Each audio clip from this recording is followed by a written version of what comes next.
Diving sa ASEAN Summit. Baka litrato ng mga barko ng China sa Baho de Masinloc. Inilabas ng Defense Department sa parehong araw kung kailan nagsalita ang Chinese Premier sa harap ng mga ASEAN leader. Sa kabila ng mga isyong hinarap hanggang sa international media, Pangulong Rodrigo Duterte, mainit daw na tinanggap ng mga nasa summit. A rock star. Suspect sa pagsabog. Composites hininalang nasa likod ng Davao City Blast. Isinapubliko. PNP, nagbabala naman sa mga nagte-text o nagpo-post ng maling impormasyon tungkol sa planong pambobomba umano kabilang sa mga mall. Chlorine gas attack. Nasa 80 kabilang ilang bata na suffocate sa chemical attack sa Syria. Break na. Taylor Swift at Tom Hiddleston, hiwalay na. Sino kaya ang nakipag-break? Solar Dryer Project, ang low-tech na diskarte ng mga taga-Malawi para maparami ang produksyon ng tuyo. Kuha yan sa pagbuhos ng ulan. Sa bahagi ng EDSA, Cubao, sa Quezon City na bahagi ng pabagal ng daloy ng trapiko at namerwisyo pa ng ilang pedestrian. Abo naman ang naranasan sa bahagi ng Quezon Avenue at hindi naman ito naapektuhan ng usad ng mga sasakyan.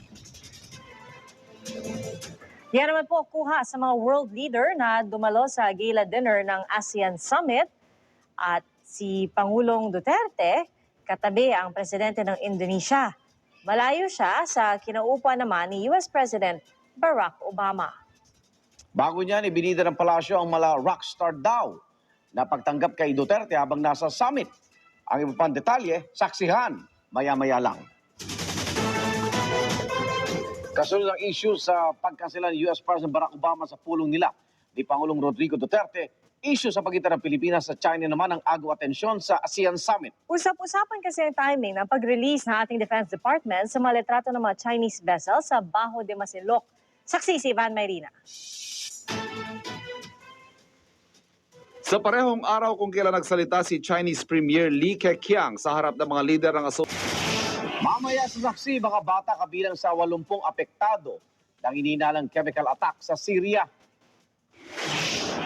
Sina Taylor Swift at Tom Hiddleston, bakit kaya nag-break? Oplang Tokhang sa Bulacan, idinaan sa 3 bibe ang diskarte.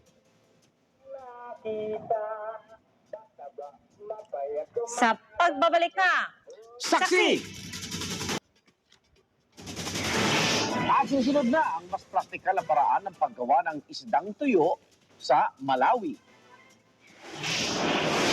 At sa bonus shot, protesta ng isang ala Donald sa Trump Tower. Magbabalik pa ang Saksi!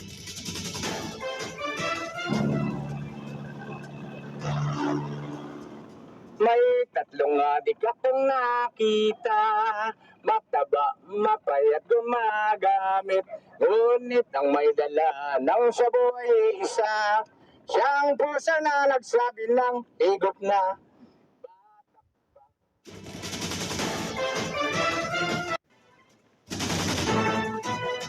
At yan ang balitang ating sinaksihan.